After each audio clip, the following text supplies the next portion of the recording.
Belki çok incitmişim sevdiğim insanları, belki çok aldatmışım can diyen cananları.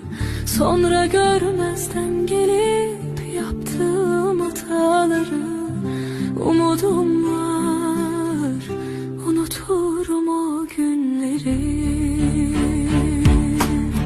Bilmezdim dertler verir, derdimin dermanları. Gün gelir pişman olur nefsinin kurbanları. Dünya tahtından kovar şahları sultanları. İtibarsız dünyaya itibar etme günahtır. İtibar etme günahtır.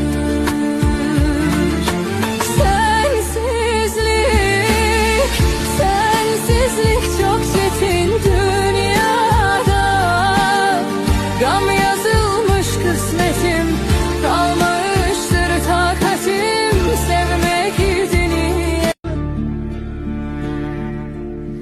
Belki çok incitmişim sevdiğim insanları, belki çok aldatmışım can diyen cananları.